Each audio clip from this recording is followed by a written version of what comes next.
Welcome to GNV On The Move, a half-hour program showcasing the City of Gainesville's initiatives, programs, events, and people. I'm your host, Jennifer Smart. This is an exciting time for Gainesville as we strive to create a community that is equitable, sustainable, resilient, and a great place to live and experience. We are a city on the move. In this episode, we'll have a conversation with Wild Spaces Public Places Director Betsy Waite. We discussed some of the exciting projects taking place throughout the city, funded by the voter-approved 0.5% sales surtax. We'll update you on city initiatives around the issues of housing, pedestrian safety, gun violence, and services to assist neighbors experiencing homelessness. We'll also spotlight one of our approximately 1,300 city employees in a segment we call Meet Your Community Builders. But first, here is my conversation with Gainesville's District 4 Commissioner and Mayor Pro Tem, Bryan Eastman. We talked about a connected cycling network for our area and heard some interesting ideas about creating safer city streets and more affordable housing in our community. Bryan Eastman was elected to the Gainesville City Commission in 2023. He has many policy interests, and at the top of his list are issues around multimodal transportation and creating more affordable housing for new homeowners. Commissioner Eastman, welcome to GNV On The Move. Thank you for having me, Jen. I wanted to ask you first about your background, how you ended up on the City Commission, and I know you've been politically active for a very long time. Yeah, for sure. Well, I moved to Gainesville about 15 years ago, and I was politically active in college, but kind of put that behind. Moved here really to work in the tech industry that was really burgeoning here about 15 years ago. And really, I've always found Gainesville to be a great place. I'm a big hiker. I like the outdoors. There's an incredible amount of nature that's here. Played in bands for most of my life, and so the music scene here, of course, is known around the world for all of the great music that's come out of here. And so it seemed like a really great place to be. I did not expect, as someone who grew up in Tallahassee, Florida, lived in Orlando, I didn't expect to love it, though, nearly as much as I did. And I really fell in love with the city, fell in love with the old historic walkable neighborhoods that were there, that are around the city, the people that are here, the culture, the community, the nature, and found myself really interested in how did the city come to be? What is it with these historic neighborhoods? Why are they here in this way? And found myself really interested in local government, city government, and started, working on Friends campaigns as they began working for office, started advocating for issues like affordable housing, like expanding out high-speed broadband internet. So right after the pandemic, a number of the commissioners are coming off of the commission. My daughter was just born. I was married, had a house that was here in the city of Gainesville. Gainesville was really home, and we were planning our long-term life here. Decided that I'd throw my hat in the ring right after that election for City Commission, District 4, which is an area that I live in and love. I think it houses a lot of the great neighborhoods of our city: Duck Pond, Grove Street, Florida Park, where I live in Oakview, Ridgeview, Briarwood. Decided I'd throw my hat in the ring, and I was lucky enough that the people of that district elected me to represent them for these 4 years. And I think that it's really opportune timing for you because you're on the commission at a time when we have a city manager, Cynthia W. Curry, whose interests really align with yours when it comes to things like resiliency, transportation, affordable housing, serving the community in a number of ways. So I know you have a lot of conversations there with the city manager about some of these initiatives, and we wanted to talk about primarily beginning transportation and affordable housing and what you have done to move our community forward in those areas. Yeah, absolutely. So I always say with cities, we do, the city of Gainesville, when people ask what a city commissioner does, I kind of put it into two main categories and four main things that we do. On one hand, we do land. So we own over 400 miles of roads, we have parks, and then we regulate private land. So which has a huge impact on our day-to-day life, where you live, where you work, where you play, where you go shopping. And then how you move between those things is such a critical part of how you enjoy a city and how you interact with it. And so transportation is a critical part in connecting all of those together. The other side is of course public safety, which makes up about 50% of our budget. And I've been really focused on land use planning and how does the amount of homes you can build, what kind of regulations you put on those homes, how does that impact where you can live, how you can afford to live. And so last year I worked quite a bit on trying to get more starter homes and more affordable homes within our community, and how do we ensure that we're bringing homes into our community. And so we had been talking about land use and zoning for a number of years in the city of Gainesville. When I came on, we had reversed a number of those initiatives. So I came in and tried to work with a number of our groups that were both on the side where they wanted more housing, more affordable housing, and some that were focused on neighborhood preservation. How do we protect the neighborhoods that we love here in the city, and work to really try to find a common ground and a middle ground that would allow more single-family homes to be built in more places so that more people can have a place that they can call their own and raise their families on.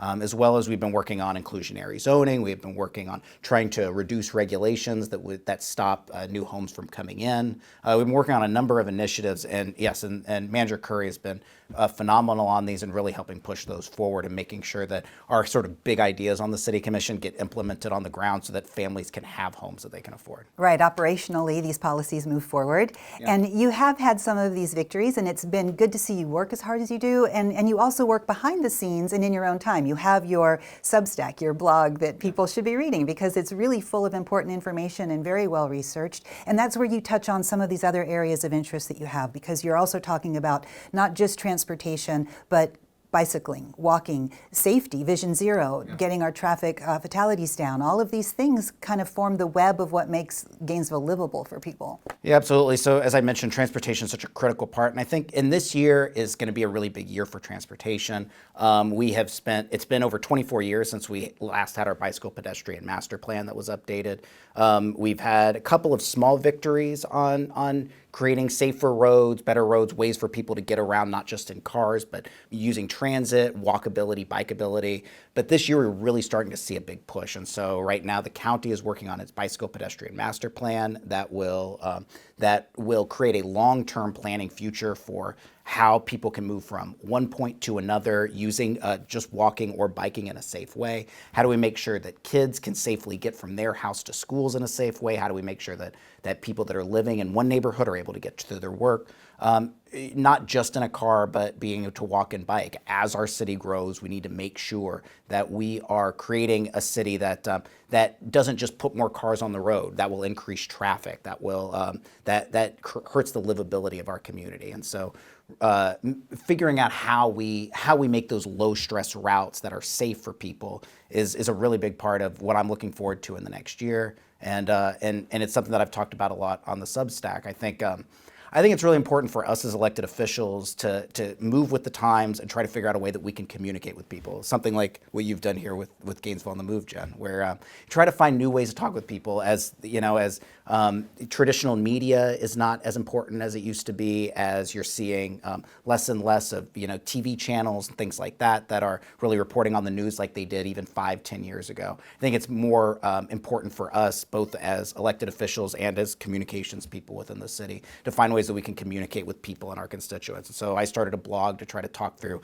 the major things the city is working on, kind of dive deep into some of the policy issues that are happening within our community so that folks have a better idea about it, as opposed to just sort of saying, here are the things we're working on, read through hundreds of pages of agendas. What are the things that really matter for people? How are policymakers looking at it? How can we move forward with those things and trying to find, and so that people can choose to agree with me, not agree with me, agree with the City Commission, not agree with the City Commission. But to me, that's, I think, a very important part of being an elected official and having accountability and transparency, is just being open, honest, and candid with your constituents about it. And you are using technology to do that, because I see you're very available on social media. You get into a lot of back and forths with people who, I think, even if they don't agree with you, they certainly seem to appreciate the fact that you're there talking to them. Yeah. And then I know that we have a GoPro that we put on your bicycle, because you have this very well publicized effort to cycle all of the local roads. Yeah.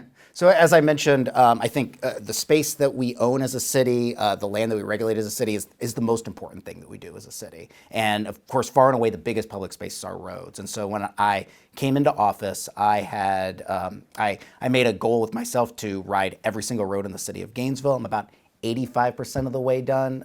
The last little block I have is really the University of Florida, which has all kinds of little waggy trails and things in there. So I've basically ridden most of the city of Gainesville at this point. And that's been a really great experience, just to see parts of the city that I never would have expected, that I didn't know were there.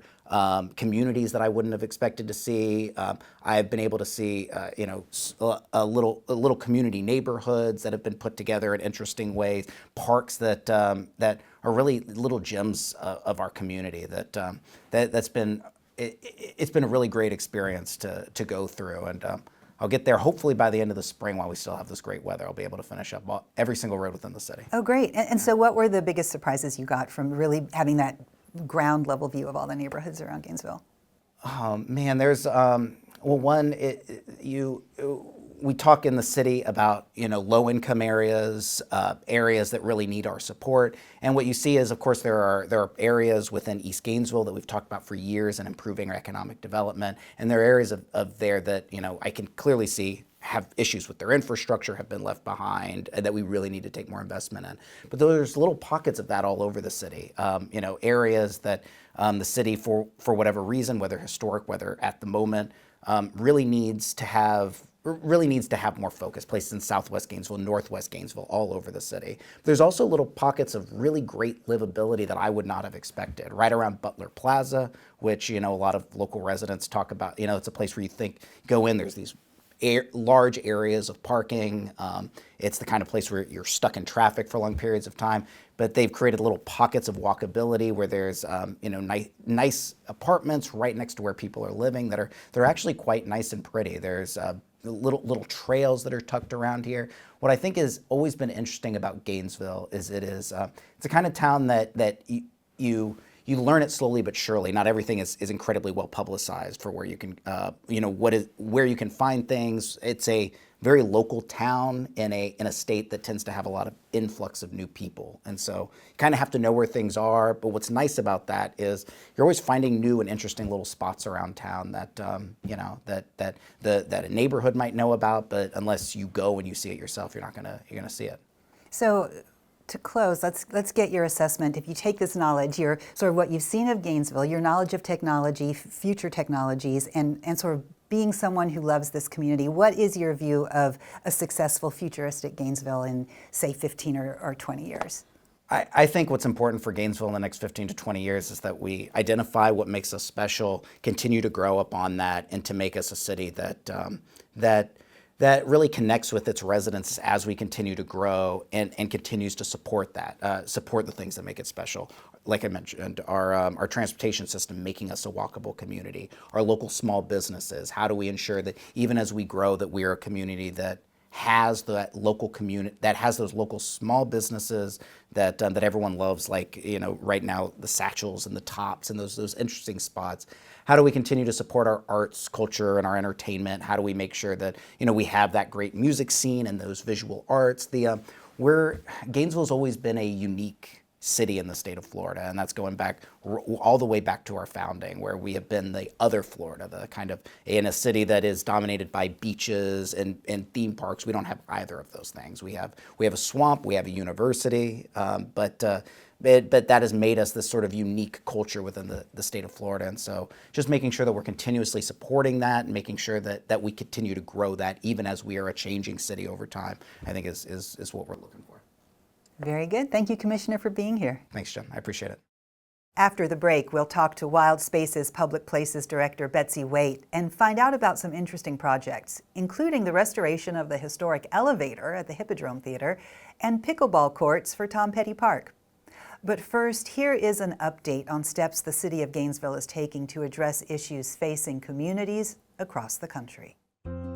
The City of Gainesville continues its work improving more than 80 regional transit system bus stops throughout Gainesville. Through state and federal grants totaling more than $2 million, new sidewalks and curb ramps are being installed at RTS stops where needed. Also being constructed at some stops are increased pad space for passengers in wheelchairs, updated shelters, and improved lighting for passenger safety. Each quarter, Gainesville Fire Rescue hosts Community Safety Days in partnership with the Alachua County Crisis Center and the University of Florida Health Trauma Team. Participants learn to identify and de-escalate crises, recognize signs of opioid overdose, and quickly control life-threatening bleeding. The events are free and open to the public, and lunch is provided.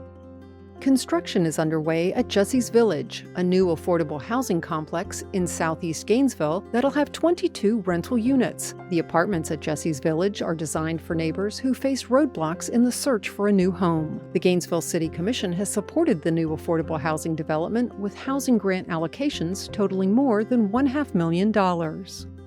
Since the start of the Downtown Ambassador Program in December 2024, the team has helped find housing for 31 people experiencing homelessness. This includes helping them reconnect with family members, helping houseless veterans secure benefits, or helping individuals obtain the documents they need to be able to apply for housing. Are you ready for some music? Get ready to rock, roll, and groove every Friday night all summer and fall at the Bo Diddley Plaza in historic downtown Gainesville. Catch the best local music under the stars. Bring your lawn chairs, blankets, and kids to the Free Fridays concert series. The fun starts at 7 Friday nights, and again, it's free. For a full schedule, visit GainesvilleFL.gov/Bo Diddley Plaza. Car burglaries are the #1 crime in the city of Gainesville. GPD asks all of our neighbors to lock your doors, to keep your valuables out of sight. If your wallet, your keys, or a firearm are left in sight in your car, the chances of your car being burglarized increase exponentially. Help reduce this crime in the city of Gainesville by keeping your valuables out of sight, locking your vehicles, and taking your keys inside. With these simple steps, you can avoid becoming a victim of the #1 crime in the city of Gainesville, car burglaries. Riding the RTS bus with Mom was great. The friendly greeting from the driver, beautiful memories of holding Mom's hand. I loved the bracelet she made, the excitement of watching the world go by. Who would have thought that I would continue that tradition through college, getting to class hassle-free? And now that friendly driver and I are a bit older, as I get to my job stress-free, I'm reminded of my mom's hand on mine. Still wearing that bracelet, still riding the bus. Growing up RTS. Betsy Waite has served as the Director of Wild Spaces Public Places since 2018, having previously worked as a project manager for the city's Public Works Department. In November 2022, Alachua County voters approved the 0.5% sales surtax that funds the acquiring of land for conservation, wildlife habitat, water quality, and recreation. It also covers the operation and maintenance of parks and recreational facilities. Betsy, welcome to GNV On The Move. Thank you for having me. So tell us a little bit about your background and how you ended up running these projects for the City of Gainesville. Okay, so I grew up in Vermont, so I think I have a deep appreciation for outdoor recreation. From there, I had the privilege of going to West Point, United States Military Academy, and I graduated with a degree in civil engineering. So I got to serve 5 years active duty, touring all over the world and really managing heavy construction projects. From there, I needed a change of pace. Just the life of traveling all the time was very intense. And so I went into the private sector and worked for a dredging company for a couple of years. Really enjoyed that opportunity. And then I had some friends in Gainesville, so I started looking for opportunities to work kind of closer to my hub of friends. And I found a job with the Public Works Department managing their construction projects. I got to work on landfill remediation, some roadway projects, stormwater, so a wide variety of construction projects there. And then when I saw the opportunity come up to work as a Wild Spaces and Public Places Director, I had to put my name in the hat. Such an amazing opportunity to kind of bridge my hobbies and my passions with my profession. So I've been doing this since 2018. And you've done some really interesting projects, so I wanted to ask you what some of your favorites were. And we were just talking a little off camera. You already mentioned Massey Playground as a big one. That is a beautiful project. Yeah, so I feel so fortunate we had the opportunity to complete the renovation at Albert Ray Massey Park. So the playground is in such, it's really well located. So it's really the hub of the city of Gainesville. I think of it as kind of our central park. And just driving by today, obviously it's spring break, so it's exceptionally busy this week, but every time you go by, you just see so many people, like it's teeming with energy. And I just feel great that we were able to complete that project that serves so many of our residents. And then you also mentioned Hogtown Creek Headwaters Nature Park, which is a very different vibe, but sort of an equally exceptional experience. Absolutely. So that project was really challenging in a lot of different ways than the playground project at Albury Massey Park. So we were coming into this project not really knowing what was hidden behind the walls. So we had to peel back the layers of this, 1890s old farmhouse, and we discovered the beautiful heartwood pine that you see today.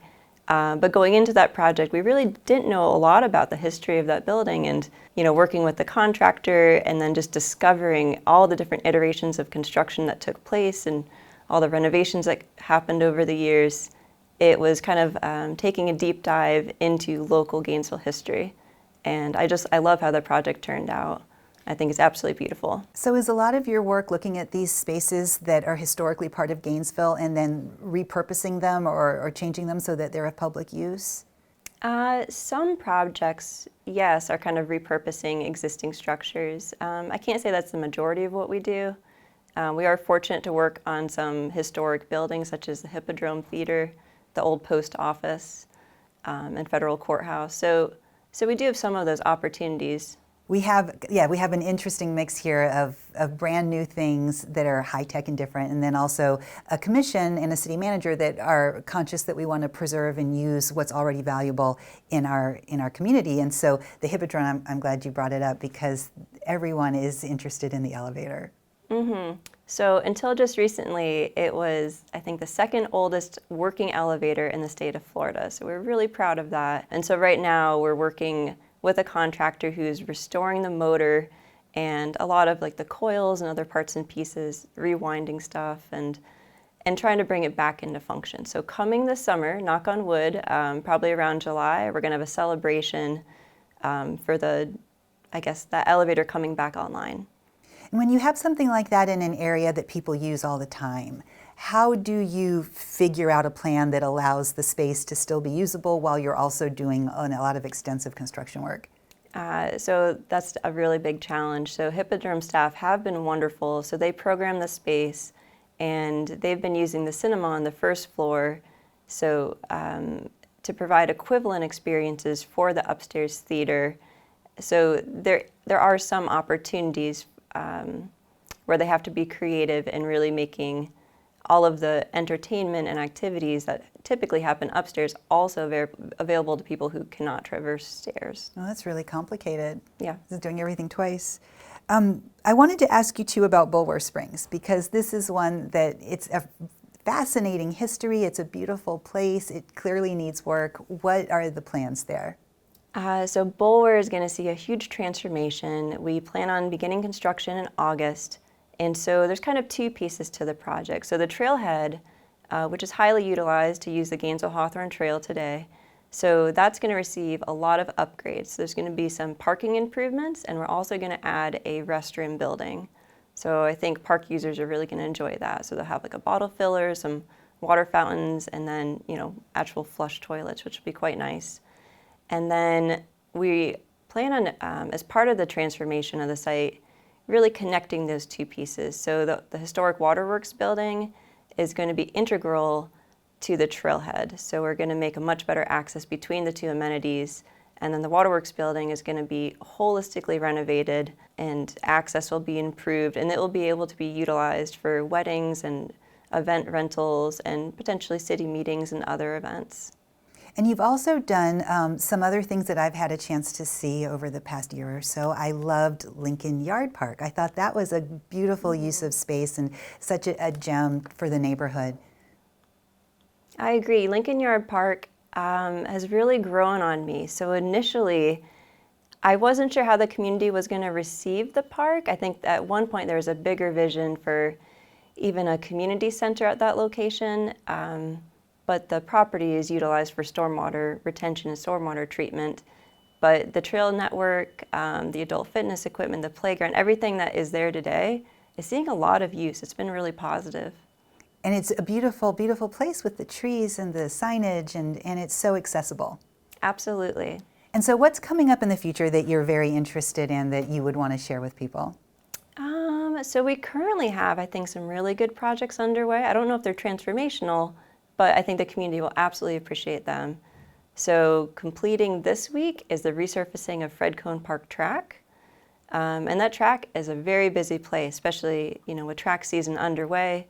I think the track users are going to really enjoy the new rubberized surfacing, and maybe it will even improve their times or definitely get a lot of use.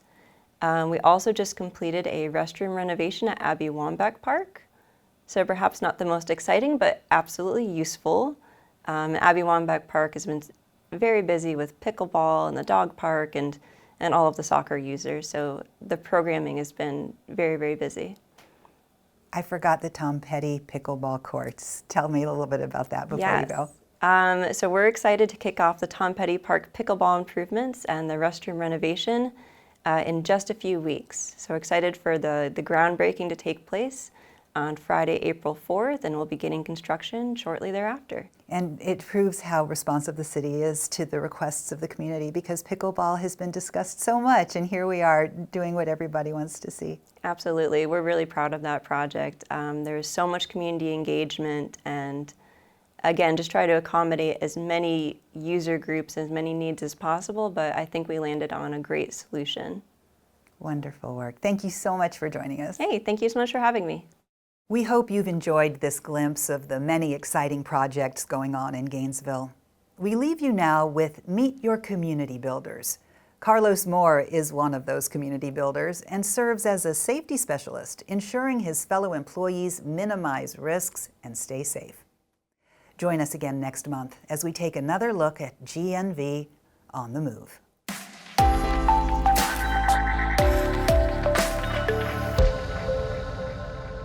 Hey everybody, I'm Carlos Moore. I'm the safety specialist for the City of Gainesville. I've been working for the city for almost 5 years, and it's my job to make sure city employees stay safe. I spend a lot of time on the road coordinating with and visiting work sites. I want to make sure that employees leave work the same way that they got there. Hopefully they came to work safe and hydrated.